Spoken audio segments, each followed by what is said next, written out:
सात्विक आहार करें, जो ऋतु की सब्जी है उसी का प्रयोग करें, ऋतु के फल का ही प्रयोग करें, जो ऋतु का नहीं है उस फल का प्रयोग न करें, जो केमिकल आदि डाल करके बहुत वर्ष, महीने 2 महीने 4 महीने तक बाद में भी चलाए जाते हैं। अब जैसे ऋतु नहीं है किसी फल का और वो फल है तो वो हमारे योग्य नहीं है। ऋतु का फल भले हो, जिससे आंवला या कोई भी ऐसा आपको खट्टा भी लग रहा तो आपके ब्रह्मचर्य की हानि नहीं होगी, क्योंकि ऋतु का फल है और प्रकृति वैसे ही देती जैसे शरीर की आवश्यकता होती है। तो कोई भी फल या कोई भी सब्जी ऋतु के अनुसार पाए।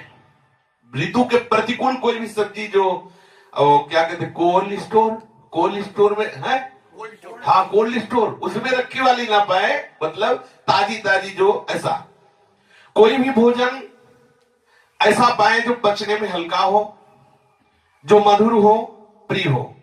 गेहूं की रोटी, चावल, जौ की रोटी, साठी, मूंग, अरहर, चना, दूध गाय का, थोड़ा घी, चीनी, सेंधा नमक, शकरकंद और शुद्ध ऋतु के फल व सब्जी, ये आहार कभी आपके ब्रह्मचर्य को दूषित नहीं होने देगी, पर्याप्त है। अब अगर बढ़िया ये सात्विक आहार मिले तो शरीर भी स्वस्थ रहेगा, बुद्धि भी स्वस्थ रहेगी। और राजसी आहार जाते ही काम का अंदर स्फुरण होने लगेगा। अत्यंत उष्ण गर्मा गर्म एकदम निकल रहा है, गर्मा नहीं साधक को पाना, जब तक धुआं निकलता हो तब तक नहीं पाना, धुआं थोड़ा निकल जाए, वो एकदम नहीं लोग निकलते हैं एकदम गर्मा, ये साधक के लिए ब्रह्मचर्य के लिए हानिकारक।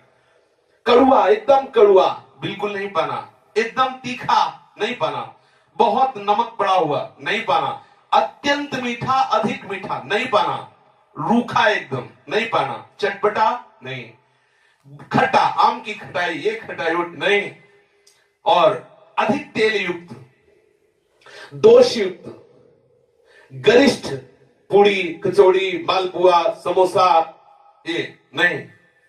जो कचौड़ी पूड़ी मालपुआ, ये लाल मिर्च बिल्कुल नहीं, हींग नहीं, विशेष तेल का प्रयोग नहीं, प्याज लहसुन का तो किसी भी तरह से प्रश्न नहीं, गाजर नहीं, उर्द नहीं, सरसों का अधिक सेवन नहीं, कोई भी मसाला नहीं, मांस मछली कछुआ अंडा शराब चाय कॉफी कोकीन चरस चंडू ये सब नहीं।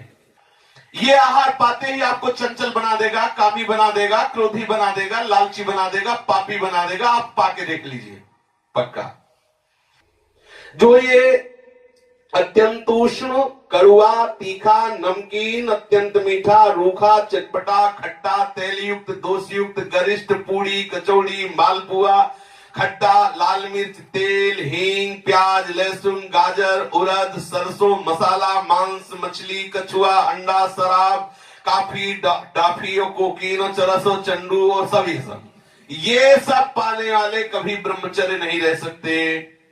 इनसे निश्चित पाप के आचरण बनेंगे, रोग शोक दैन्य बढ़ेगा, आयु तेज सामर्थ्य सौभाग्य नष्ट होगा। राजसी पुरुष कभी ब्रह्मचारी नहीं हो सकता। और तामसी राजसिक आहार भी मिलता है। तामसिक आहार में जब अधिक मात्रा में गर्मा गर्म पाया जाता है तो तामसिक ही हो जाता है। इसके अलावा जो बासी भोजन है, जो रसहीन भोजन है, जो दुर्गंध युक्त भोजन है, जो जूठा भोजन है, सड़ा हुआ भोजन है, जिस तेल में कई बार पकवान बनाए गए हो उस तेल में बना हुआ, ये सब तमोगुणी भोजन है। भले एक बार निकल गया 2 बार निकल उसी में निकाल, अब दुकानों में तो यही होता है, उसमें थोड़ी कि एक बार निकाल के वो घी हटा दिया या तेल हटा दिया, वो तो जब तक उसमें जान रहेगी, मक्खी भी गिरी तो पड़ी रही 24 घंटा, दूसरे दिन छन्नी से निकाल लिया, उसका भी रस उसी में गया और बन के गरम गरम जलेबी आई, बोले जय राधा वल्लभ लाल के चक पार, बहुत संभल के भाई। एक घी या तेल के पदार्थ जो जिससे कई बार निकाला जा चुका है वो पकवान तमोगुणी हो जाता है, घृणित हो जाता है, निंदनीय हो जाता है, उसे नहीं पाना चाहिए। तामसिक आहार बिल्कुल ब्रह्मचर्य के लिए घातक है और राजसिक आहार भी। तामसिक आहार पाने वाला वो राक्षस बन जाता है, उसके अंदर पूरी राक्षसी वृत्ति होती है। ऐसा पुरुष सदैव रोगी दुखी बुद्धिहीन क्रोधी लालची आलसी दरिद्र अधर्मी पापी और अल्पायु होता है।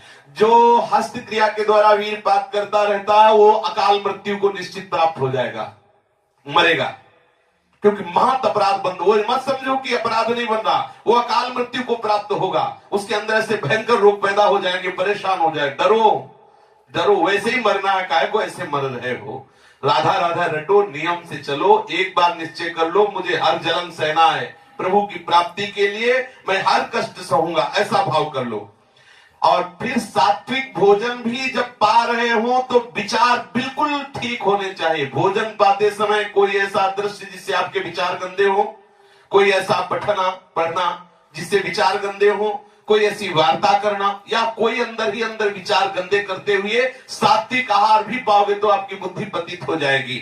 महापुरुषों ने ये अनुभव करके बताया है। भोजन पाते समय जो विचार होता है उससे रस बनता है, रस, उसी रस में आपके भाव जाते हैं, वही भाव आपकी नस नाड़ियों में जाकर के वैसे ही पूरे शरीर को प्रभावित कर देते हैं जैसे भोजन पाते समय हम विचार करते हैं। इसलिए बहुत सावधान, भोजन पाते समय यदि आपके पास चिंतन की भाववृत्ति नहीं तो आप बाहर से सत्संग लगा दीजिए, कीर्तन लगा दीजिए और उसको सुनते हुए प्रसाद पाए, बहुत बढ़िया। ये तो देखो कलयुग भगवान की कितनी कृपा है, भोजन पा रहे हैं, कोई महात्मा बोल रहा है, सत्संग आप बैठे सुन रहे हैं, बहुत बढ़िया है। यंत्र का आजकल तो बहुत बड़ी कृपा है। अगर कुछ नहीं तो नाम कीर्तन लगा दीजिए, प्रसाद पा रहे, नाम कीर्तन चल रहा, चतुरासी जी के पद चल रहे, ठाकुर जी की कोई वार्ता चल रही और हम प्रसाद पा रहे, तो हमारा सारा चिंतन सुनने में गया और प्रसाद पा रहे, वो हमारे अंदर भागवतिकता प्रकट करेगा। जो साधक ब्रह्मचर्य रहना चाहता हो, सबसे पहली बात है, वर्णन किया गया था कि एक बार भोजन, किसी ने प्रश्न किया कमेंट में कि एक बार भोजन तो शाम के दूध और कुछ फलहार चल जाए, वैसे हमारी राय एक बार भोजन की नहीं है, अपने अपने भाव होते हैं। हमारी राय है आप भले 2 बार पाइए लेकिन आपका प्रिया प्रीतम से चिंतन हट के भोजन में न जाए।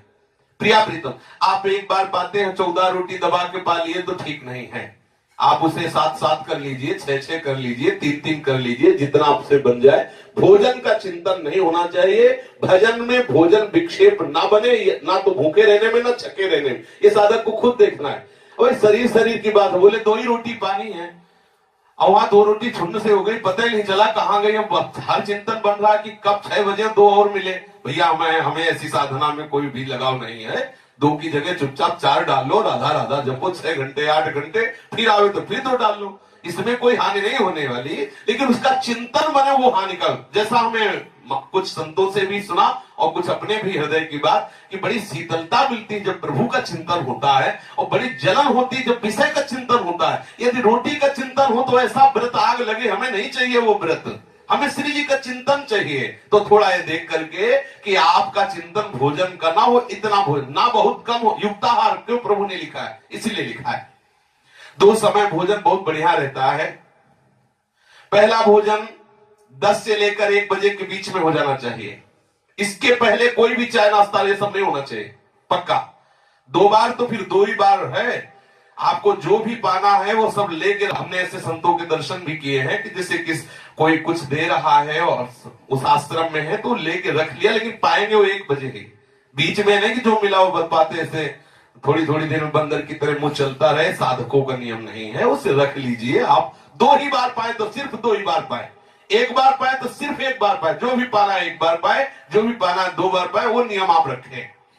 दिन का भोजन 10 से 1 बजे के बीच में हो जाना चाहिए और रात्रि का भोजन 8 बजे के पहले ही हो जाना चाहिए, 8 बजे के बाद नहीं होना चाहिए। 8 बजे के बाद उसमें पचने में दिक्कत पड़ेगी, कब्ज बनेगा, ब्रह्मचर्य घातक बात होगी। यदि आप 1 बार भोजन करते हैं तो सर्वोत्कृष्ट बात है, पर 2 बार भोजन करें तो आप देख लीजिए 10 से 1 बजे के बीच दिन में और रात्रि में 8 बजे के पहले। और जब आप भोजन पालें तो 30 मिनट जरूर टहले, शरीर स्वस्थ रखना है, भजन करना है तो ये करना है, नहीं तो गड़बड़ हो जाएगा, आप कब्ज हो जाएगी, फिर परेशानी है। खा के एकदम सहन नहीं करना, 30 मिनट टहलना है। रात्रि में दूध पीना है तो या तो बहुत ही कम गर्म एकदम, और या एकदम ठंडा। अगर आपको लगता है थोड़ा गर्म हो तो बिल्कुल थोड़ा ही गर्म होना चाहिए। अधिक गर्म दूध पी के सहन करने से वो ब्रह्मचर्य का नाश अर्थात स्वप्न आदि दोष प्रकट करने वाला होता है। चीनी मिलाने की जरूरत नहीं, यदि आपको ऐसा लगता है कि हो तो बहुत कम चीनी मिलाकर ही प्रयोग करें, वैसे जरूरत नहीं है। गर्मा गर्म रात्रि में ना भोजन पाना है ना कोई पेय पदार्थ पीना है, गर्मा गर्म ना तो भोजन पाना है और ना कोई पेय पदार्थ पीना है। अगर आप गर्मा गर्म कोई पदार्थ पी के शयन करते हैं तत्काल, तो निश्चित आपके ब्रह्मचर्य की हानि हो जाएगी, सावधान रहे। ताजा, सात्विक और ना गर्म ना बासी ऐसा भोजन कीजिए। और रात्रि में हल्का हल्का गर्म या ठंडा दूध ले सकते हैं जो जरूरत हो। नहीं, दूध की साधक को जरूरत है नहीं, पर अब आप देख लीजिए, हम मना नहीं करते, पर है नहीं जरूरत। क्यों जरूरत नहीं?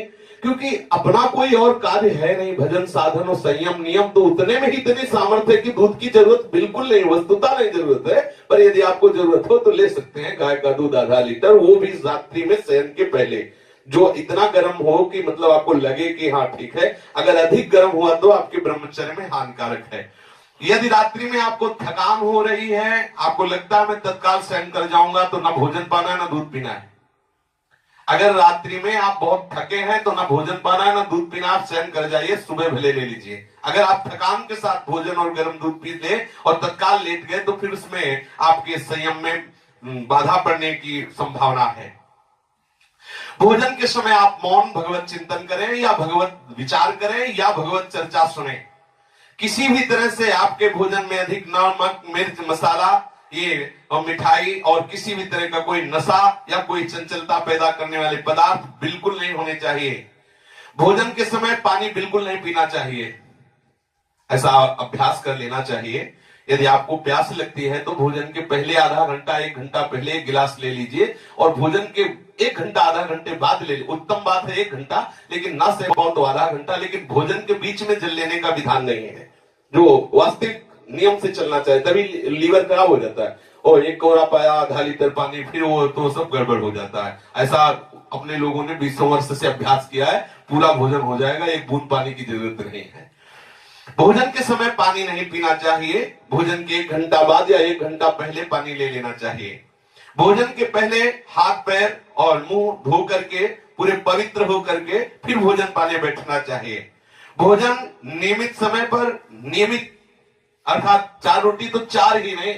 अब ये नहीं होना चाहिए कि आज भूख ज्यादा लगी 6 कर लो, नहीं, नियमित आहार नियमित होना चाहिए। वो भूखे रहो भजन करो, बढ़िया रहेगा। जितना एक नियम बना लो भोजन का उतना। राह चलते हो भोजन नहीं पाना, खड़े होकर भोजन नहीं पाना, लेट कर भोजन नहीं पाना, अनुचित चिंतन करते हुए भोजन नहीं पाना, अनुचित क्रिया जहां हो रही वहां देखते हुए भोजन नहीं पाना। प्रातः काल बिना कुल्ला किए जल पीने का अभ्यास बनाएं। बिना कुल्ला के आप शयन करके उठे, नाम जप किए और ऊषा पान उसे कहते हैं, वो आयुर्वेद के अंतर्गत है, वो आपके उदर में बड़ा लाभदायक रहेगा। वैसे तांबे के पात्र में जल रख ले रात्रि में और उसके बाद सुबह उठे और बिना कुल्ला किए और वो पानी पिए तो आपके उदर में बहुत लाभदायक होगा और अपने साधन में सहयोगी होगा। जहां प्रसाद पा रहे हो वो पवित्र स्थान हो, अगर दृश्य हो तो भगवत छवियां लगी हो या संत महात्मा हो। भोजन के समय ऐसे दृश्य ना होना चाहिए जिनमें मन अटक कर और काम का संकल्प कर बैठे। आप मध्याह्न में भोजन के बाद 100 कदम चले, 15-20 मिनट लेटे, इसके बाद भजन में बैठ जाए, ये मध्याह्न। और शयन में 1 घंटा पहले ही आपका भोजन दुग्ध हो जाए, टहले भजन करें, फिर आप शयन करें। मध्याह्न में 15 मिनट विश्राम के लिए आज्ञा होती है, 15-20 मिनट। आप अपने महापुरुषों को देखा है कि ऐसा करते हैं, 15-20 मिनट लेट लिए फिर अपने साधन भजन में लग गए। यदि रात्रि में नींद पूरी नहीं होती है, आप 2 घंटे 3 घंटे तो 1 घंटे विश्राम कर लीजिए। यदि रात्रि में आपका पर्याप्त विश्राम हो जाता है तो 15-20 मिनट मध्याह्न में कर लीजिए। आपका जल स्वच्छ होना चाहिए। आप जब स्नान करें तो गीजर के पानी से न करें। अगर ब्रह्मचर्य पुष्ट रखना है तो हम ये नहीं कह रहे कि पैसा बचाने के लिए गीजर की बात कर रहे हैं, लेकिन अगर आप रोज गीजर से पानी से नहाएंगे, आपकी त्वचा कमजोर हो जाएगी और आपकी सप्तम धातु शक्ति मतलब कठोर ना होकर के द्रवित हो जाएगी। आपको ये दोष देखना पड़ेगा अपने जीवन में यदि आप गीजर से बराबर स्नान करते हैं। संत महात्मा सीधे धाराओं में क्यों नहाते थे? एकदम ठंडा। आप नहा के देखो यमुना जी में सुबह सुबह जब गंगा में स्नान करते थे तो एक डुबकी लगाने के बाद लगता था सर है कि नहीं है, खोजना पड़ता था कि सर है कि नहीं है। एकदम ठंडा और एक नया एक जीवन नया एकदम ठंडा। अब 20-30 मिनट कमर से ठंडे जल में तो अपने आप वो सब संयम नियम बने। और यहाँ गीजर से पता नहीं चलता सर्दी है कब लगी सर्दी। है, और बढ़िया गर्म कपड़ा, गर्म कम्बल हो, बगल में ही कमरे में ही बाथरूम शौचालय हो, गीजर से स्नान कर कम्बल, तो पता नहीं चला सर्दी लगना अति आवश्यक है। ब्रह्मचर्य के लिए सर्दी लगना अति आवश्यक, शरीर को मतलब ठंडी लगना अति आवश्यक है। शरीर जितना ठंड रहेगी त्वचा मजबूत होगी, ब्रह्मचर्य आपका ठीक होगा, और ब्रह्मचर्य ठीक होगा तो आपका सुहाएगा ही नहीं, महंगे महंगे कपड़े और गीजर अच्छा ही नहीं लगेगा, वो एक नशा हो जाता है, उसमें इतनी सामर्थ्य हो जाती है। पर जितना ऐसा नहीं कि कल से जुकाम बुखार हो जाए कि भाई ब्रह्मचर्य रहना है तो यमुना जी में सुबह 4 बजे, थोड़ा देख के अपने संयम में। दिन भर में 3 लीटर पानी से कम नहीं होना चाहिए, क्योंकि उसमें लघुशंका, पसीना, भाप, सब बहुत चीजें पानी से शरीर के कूड़ा करकट निकलते। कम से कम 3 लीटर पानी पीना चाहिए, उससे गर्मी क्षय होती है, बहुत से दोष नष्ट होते हैं। पेशाब, पसीना, भाप आदि के रूप में आपके शरीर से पानी निकलता रहता है। आप ऋतु के अनुसार पानी और बढ़ा सकते हैं, पर 3 लीटर से कम नहीं। और यदि आपको कब्ज की बीमारी, तो तत्काल आप उस पर सात्विक उपाय कीजिए, कब्ज शरीर में बना न रहे, क्योंकि कब्ज रहने से हमारे ब्रह्मचर्य में जरूर दोष उत्पन्न हो जाएगा। जब आप जल पिए तो वज्रासन में बैठकर धीरे धीरे जल पिए, स्वाद लेते हैं, एकदम गटक के 1 मिनट में 1 लीटर पी गए ऐसा नहीं, आराम आराम से पीजिए, धीरे धीरे से भगवत चिंतन करते हुए। प्यास जितनी हुई अधिक जब लगे तब पानी पियोगे तो आपकी जीवनी शक्ति को बढ़ाएगी। प्यास लगी नहीं है और आप पानी, तो ऐसा अब इतना ध्यान रखना है कि सुबह उषा काल में इतना जल पीना है कि एक बार बमन करने की इच्छा हो जाए। बहुत बढ़िया लाभ की बात बता रहे हैं। एक बार इतना पानी पिए सुबह कि ऐसा लगता है उल्टी हो जाए, भले ना हो, अगर हो जाए तो और बढ़िया बात है, थोड़ा और सहारा दे दीजिए, अंदर की गर्मी निकल जाएगी, साधक को साधना करने में बड़ा सहयोग मिलेगा। सुबह पानी जरूर खाली पेट पिए, फिर प्रसाद पान जितना मांगे उसके अनुसार। 3 लीटर तो बहुत सरल बात है। ब्रह्मचर्य के लिए पानी अति आवश्यक है, कब्ज निवारण के लिए पानी अति आवश्यक है। जो जल का सेवन नहीं करते हैं उनके पेट में जरूर कब्ज होती है, उनकी गर्मी बनी रहती है, और स्वप्न दोष रूपी शिकायत उनमें ज्यादा बढ़ने लगती है। आप सावधान हो करके ना तो ऐसा करें कि बिल्कुल भूखे रहें, ना तो ऐसा करें कि बिल्कुल छके रहें, ये भी ब्रह्मचर्य में घातक है। एकदम भोजन छोड़ दिया 2-4 दिन तो वो सिस्टम नहीं संभाल पाएगा। एकदम आपने अधिक बार, वो एक नियम धारा से चली, ये अनुभव की बात है।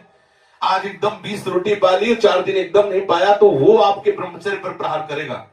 आपके जरूर जरूर किसी न किसी तरह से बहुत सावधानी, ये साधना है, उपासना है, बहुत सावधानी। आप खड़े खड़े कभी पानी न पिए, लेटे हुए पानी न पीजिए, क्योंकि खड़े पानी पीने से और लेटे लेटे पानी पीने से शरीर में रोग होने की संभावना है। प्रातःकाल उठते ही तांबे के लोटे में रखा हुआ रात भर का बासी जल पीने से बड़े बड़े रोग शांत हो जाते हैं, मन प्रसन्न होकर भजन में लगता है। आप भगवत मार्ग के पति को या संसार मार्ग के पति को, दोनों के लिए ब्रह्मचर्य अति आवश्यक है। शेष चर्चा आगे। श्री राधा वल्लभ लाल की।